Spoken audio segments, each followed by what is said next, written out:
हिजो पोखराबाट जोमसुमका लागि उडेको चारा एयरलाइन्सको जहाज दुर्घटना भए लगती आयो यस्तो खबर। एकै परिवारका 7 जनाको यस्तो अवस्था। के कति क्षति भयो यसबारे सम्पूर्ण जानकारी।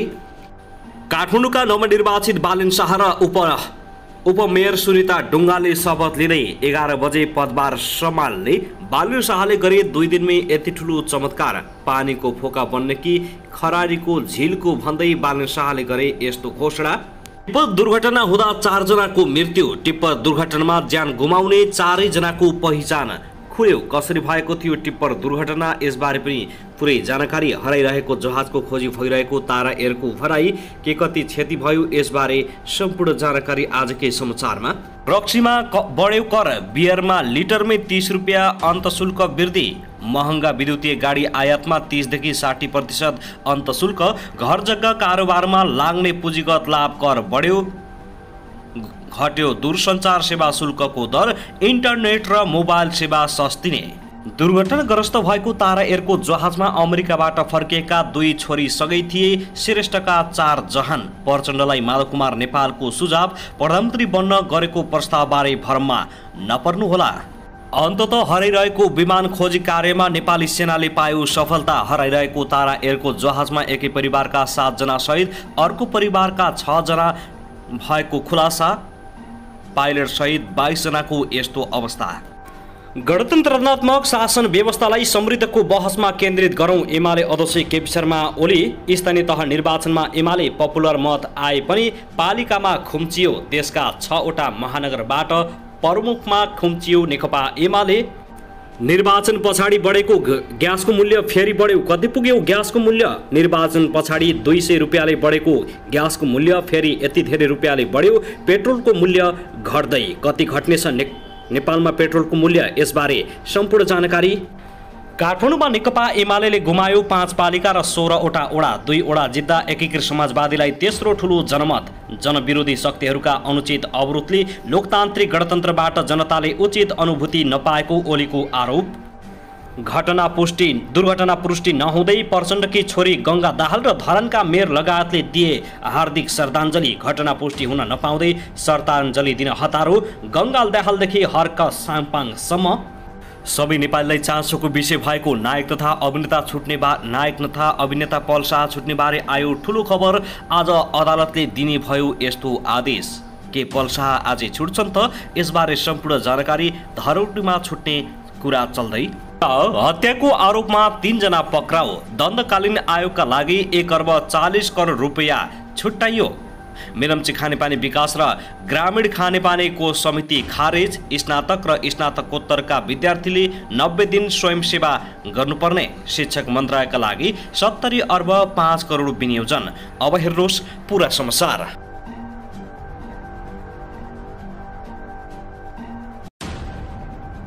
दर्शकबिन नमस्कार। युट्युब च्यानल नेपाली खबर मिडियामा तपाईहरूलाई हार्दिक स्वागत छ।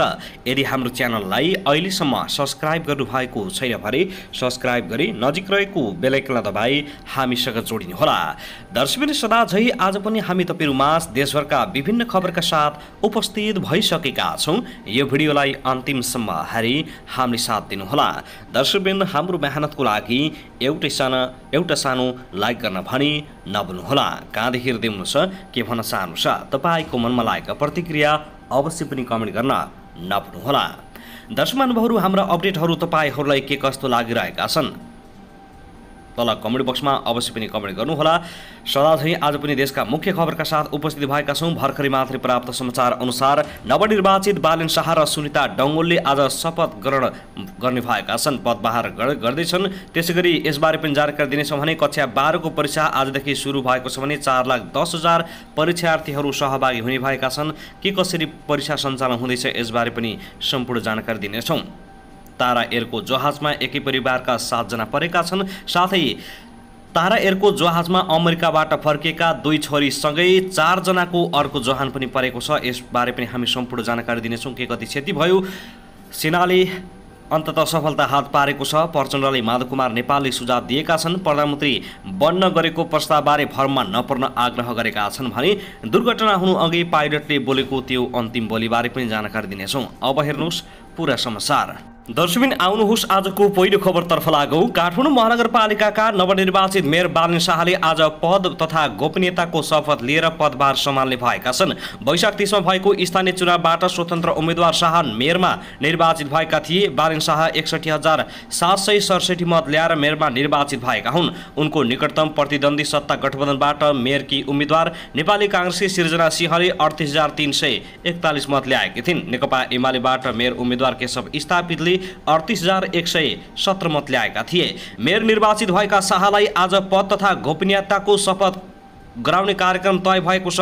सोमबार बिहान 11 बजे राष्ट्रिय सभागृह प्रदर्शनी मार्गमा आयोजित कार्यक्रममा मेयर शाह, उपमेयर सुनिता डङ्गोल, 32 वडाकै वडाध्यक्ष र सदस्यहरूले शपथ लिने र त्यसपछि पदभार ग्रहण गर्ने कार्यक्रम तय गरिएको छ। दर्शकबिन त्यसैगरी आउनुहोस् अब अर्को खबरतर्फ लागौँ। कक्षा 12को वार्षिक परीक्षा आजबाट सुरु भएको छ। बिहान 8 बजेदेखि हुने परीक्षामा 4,10,050 विद्यार्थी सहभागी भएका छन्। परीक्षा नियन्त्रण कार्यालयका अनुसार परीक्षा 25 जेठसम्म हुनेछ। बोर्डले कक्षा 12को प्रश्नपत्र हरेक परीक्षा केन्द्रमा अनलाइन माध्यमबाट नै पठाउने तयारी गरेको छ। कोरोना महामारीका कारण बोर्डले गत वर्षदेखि प्रश्नपत्र प्रकाशन गर्न छाडेको हो। परीक्षा बोर्डले अनलाइन माध्यमबाट पठाउने प्रश्नपत्र परीक्षा केन्द्रले आफै प्रिन्ट गर्ने भएको छ। राष्ट्रिय परीक्षा बोर्डका प्रादेशिक कार्यालयले जिल्ला परीक्षा समन्वय समितिसँग समन्वय गरेर काम गरिरहेको राष्ट्रिय परीक्षा बोर्डका अध्यक्ष महाशरम शर्माले जानकारी दिएका छन्। आजबाट कक्षा 11 र 12 को परीक्षा सुरु भएको छ भने कक्षा 11 को परीक्षा विद्यालयले नै गराउने भएको छ। दर्शकबिन आउनुहोस् अब अर्को खबरतर्फ लागौँ। पोखराबाट जोमसुमका लागि उडेको तारा एयरको जहाज बेपत्ता भएपछि गोर्खाको शहीद लखन गाउँपालिका 5 को 3 माने गाउँ स्तब्ध बनेको छ। जहाजमा उक्त गाउँका गणेश नारायण श्रेष्ठको परिवारका 4 जना सदस्य सवार रहेका छन्। जहाज बेपत्ता भएको खबरसँगै गाउँपालिकाका अध्यक्ष रमेश बाबु थापा मगर, उपाध्यक्ष इन्दिरा तिवारी, वडा अध्यक्ष एमबहादुर राणा श्रेष्ठका आफन्त केशव श्रेष्ठ र स्थानीय विजय पुडासनीको टोली पोखरा पुगेका छन्। टोलीले घटनाको बारेमा राम्ररी बुझेर गाउँवासीलाई गराएको जानकारीलाई नै आधिकारिक मान्ने भनेर गाउँका बासिन्दा पोखरा जाने टोलीसहित सम्पर्क गरिरहेका छन्। मध्य सञ्चार माध्यमको समाचारले हामी स्तब्ध भएका छौँ, तर औपचारिक जानकारी हामी गाउँपालिकासित मात्र लिनेछौँ। स्थानीय राजेश श्रेष्ठले भने उहाँहरूको दुःखद खबर नआओस् भन्ने प्रतीक्षामा छौँ। यदि पुष्टि भइहाले कसरी व्यवस्थापन गर्ने भन्ने तयारीमा छलफल गरिरहेका छौँ उनले भनेका छन्। सोही जहाजको टिकट काटेको र जहाज चढ्नु अघि अमेरिकामा रहेका छोरासित सम्पर्क भएको आधारमा श्रेष्ठ परिवार र उक्त जहाजमा रहेको पुष्टि भएको गाउँपालिकाका अध्यक्ष थापाले बताएका छन्। सो विमानमा 52 वर्षका गणेशमान श्रेष्ठ, उनकी श्रीमती 48 वर्षीय रश्मि श्रेष्ठ, छोरीहरू 20 वर्षीय रबिना श्रेष्ठ र 23 वर्षकी रोजिना श्रेष्ठ थिए। अध्ययनको सिलसिलामा अमेरिका गएका छोरीहरू नेपाल आएका बेला सपरिवार मुक्तिनाथ भ्रमण गर्न गएको परिवार स्रोतले जनाएको छ। त्यस्तै पोखराबाट जोमसुमका लागि उडेको तारा एयरको जहाजमा धनुषाका एकै परिवारका 7 जना रहेको पुष्टि भएको छ। उक्त जहाज आइतबार बिहान 10 बजेर 7 मिनेटपछि सम्पर्कविहीन बनेको हो। तारा एयरका अनुसार उक्त विमानमा चालक दलका 3 सदस्य सहित 22 जना यात्रुहरू सवार थिए। त्यसमध्ये धनुषाको मिथिला नगरपालिका 11 लोटा गाउँका 7 जना रहेको पुष्टि भएको छ। विमानमा मिथिला नगरपालिका 11 लोटाका राजन कुमार गोले, उनका बुबा इन्द्रबहादुर गोले, आमा राममाया तामाङ, काका पुरुषोत्तम गोले, काकी तुला साविदी तामाङ, मामा मकरबहादुर तामाङ र माइजू सुकुमाया तामाङ रहेको परिवारजनले पुष्टि गरेको छ। उनीहरू मुक्तिनाथ दर्शनका लागि विमानबाट जोमसुम जाँदै गरेका थिए। विमान बेपत्ता भएको खबरले परिवारमा रुवावासी चलेको छ भने गाउँमा नै केही चिन्ता छाएको छ। विमान भने दुर्घटनाग्रस्त भएको नेपाली सेनाले जनाएको छ। के कति क्षति भयो भने आउन विवरण बाँकी छ। यसबारेमा हामी निरन्तर तपाईहरुमाझ अपडेट गराइरहनेछौँ, हामीसँगै रहनुहोला। दर्शकमानुभाव त्यसैगरी आउनुहोस् अब अर्को खबरतर्फ लागौँ। नेकपा एकीकृत समाजवादीका अध्यक्ष माधव कुमार नेपालले आफू देश र जनताको लागि जहिले पनि चट्टानी अडान सहित उभिने नेता भएको बताएका छन्। एमाले फुटाएर तपाईले ठूलो अपराध गर्नुभयो भन्ने आरोप लागेको छ नि भनेर पत्रकार ऋषि धमालाले सोधेको प्रश्नमा यस्तो जवाब दिएका हुन्। उनले आफूमाथि कुनै आरोप नलागेको, बरु देश र जनताको हितमा विद्रोह गरेको भनेर जनताले प्रशंसा गरेको बताएका छन्। प्राइम टिभीको 5औं वार्षिक उत्सवको अवसरमा आइतबार आयोजित विशेष कार्यक्रममा पत्रकार ऋषि धमलासँग कुरा गर्दै अध्यक्ष नेपालले यस्तो बताएका हुन्। उनले आफूलाई स्वाभिमानी नेताको रूपमा प्रस्तुत गरेका छन्। उनले गलत गर्नेहरूलाई आफू कहिले पनि नझुक्ने सुनाएका छन्। उनले प्रचण्डलाई कसैले प्रधानमन्त्री बन्न गरेको प्रस्तावप्रति सङ्केत गर्दै भरममा नपर्न समेत आग्रह गरेका छन्। पूर्व प्रधानमन्त्री समेत रहेका अध्यक्ष नेपालले आफूले देशको मर्यादा जहिले पनि उच्च बनाउने काम गरेको ठकुवा गरेका छन्। मुलुकलाई सामाजिक, आर्थिक र सांस्कृतिक रूपमा सही दिशामा अगाडि बढाउनको लागि आफू राजनीतिक मैदानमा नयाँ ढङ्गले आएको पनि अध्यक्ष नेपालको दाबी छ। उनले आफू कुनै पनि तानशाही प्रवृत्ति विरुद्ध नझुक्ने उनको ठकुवा छ। उनले एमाले अध्यक्ष ओलीप्रति सङ्केत गर्दै सत्ताको आडमा दम्ब देखाउनेहरू धेरै नटेक्ने दाबी गरेका छन्। उनले केही पहिले नेपालको राजनीति आकाशमा गणतन्त्रमाथि कालो बादल बढारिएको थियो भन्ने टिप्पणी गरेका छन्। अहिले मुलुक ठिक बाटोमा अगाडि बढिरहेको नेपालको भनाइ छ। उनले गणतन्त्र पछिको यो 15 वर्षको अवधिको समीक्षा गर्नुपर्नेमा जोड दिएका छन्। उनले यो बीचमा भएका राम्रा काममा गौरव गर्नुपर्ने र कमजोरी भए त्यसलाई सच्याउनु पर्ने पनि प्रण व्यक्त गरेका छन्। दर्शकबिन त्यसगरी आउनुहोस् अब अर्को खबरतर्फ लागौँ। पोखराबाट मुस्ताङका लागि उडेको तारा एयरको 9 NHT ट्विटर विमान आज बिहान औसतभन्दा कम उचाइमा थासाङ पुगेको थियो। हल्का वर्षा भइरहेका समयमा घरभन्दा केही माथि जहाज 2-3 पटक घुमेको देखेको थासाङ गाउँपालिका 2 बोक्से खोलाका विकल बागदासले बताएका छन्। हामी खाना खाँदै थियौँ, जहाज धेरै पटक घुमेको थियो। उनले भने हल्का कोइरो लागेर पानी परिरहेको थियो। उनले यसअघि मुस्ताङ जाने जहाज यति धेरै तल आएको नदेखेको बताएका छन्। घरमै ठोकिन्छ जस्तो गरेर 2-3 पटक घुम्यौँ। हामी गाउँले सबैले बाहिर निस्केर हेरेका थियौँ। उनले भने केही बेरमा अलि माथि उडेर गयो, पानी परेकाले घुमेको होला भन्ने लागेको थियो। त्रिभुवन अन्तर्राष्ट्रिय विमानस्थलका अनुसार इमर्जेन्सी लोकेसन ट्रान्समिटर सङ्केत फेला परेको छ। सङ्केत अनुसार जहाज केही वस्तु वा पहाडमा ठोकिएको बताइएको छ। तर जहाज ठोकिएको आशंका गरिएको स्थान मानव बस्ती भन्दा निकै उच्च पहाडमा पर्ने बताइएको छ। त्यो पहाड निकै टाढा र अप्ठ्यारो ठाउँमा छ। अहिले त जान सकिँदैन। उनले भने आकाश खुल्यो भने हेलिकप्टर मार्फत जान सकिन्छ। सम्पर्कविहीन भएको तारा एयरको विमानमा 22 जना यात्रु लिएर बिहान 9:55 पोखराबाट उडेको हो। मुस्ताङका प्रमुख जिल्ला अधिकारी नेत्रप्रसाद शर्माका अनुसार म्याग्दी, मुस्ताङ पर्वत र कास्कीका सम्भावित सबै ठाउँमा खोजी भइरहेको भए पनि जहाज सम्पर्कविहीन भएको बताएका छन्। अहिले मुस्ताङका अधिकांश ठाउँमा बाक्लो बादल लागेर पानी परिरहेको स्थानीयवासीहरूको भनाइ छ।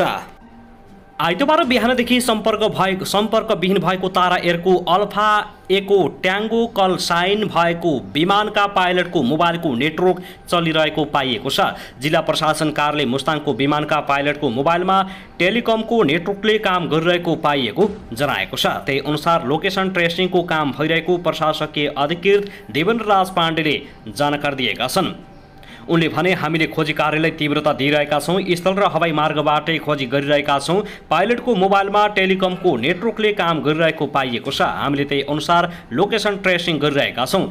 धौलागिरी हिमाल नजिकै नै पाइलटको मोबाइलमा टेलिकमको नेटवर्कले काम गरेको देखिएको छ। कास्कीको पोखराबाट आइतबार बिहान 9:55 जोमसुमका लागि उडेको तारा एयरको विमान सम्पर्कविहीन भएपछि विमानस्थलमा आफन्तहरू रोँदै कराउँदै आएका छन्। 10:20 अवतरण हुनुपर्ने अल्फा एको ट्याङ्गो कल साइन भएको जहाज 11 बजिसक्दा पनि सम्पर्कमा आएको थिएन। विमानमा क्याप्टेन प्रभाकर प्रसाद घिमिरे, को पाइलट उत्सव पोखरेल र एयर होस्टेज किस्मी थापा रहेका थिए। उक्त जहाजमा 13 नेपाली, 4 भारतीय सहित 2 जना अन्य देशका नागरिक भएको बताइएको छ। मुस्ताङका प्रमुख जिल्ला अधिकारी नेत्रप्रसाद शर्माका अनुसार एकपटक जोमसुम आकाशमा उडेको देखिएको जहाज धौलागिरी हिमालतर्फ फर्किएको र त्यसपछि सम्पर्कमा आएको छैन उनले भनेका छन्। विमान मुस्ताङको लेतेको आसपासमा नौली कोटमा दुर्घटना भएको आशंका गरिएको छ। सैनिक प्रवक्ता नारायण सिलवालले आइतबार भने पोखराबाट हाम्रो टोली 1:30 बजे टेकअप भएको छ। रेक्स्यु टोलीसहित दुर्घटनास्थल पत्ता लगाउनका लागि हेलिकप्टर त्यसतर्फ गएको हो। दुर्घटनास्थल पत्ता लागेमा उद्धार टोलीलाई त्यहीँ झार्नेछ।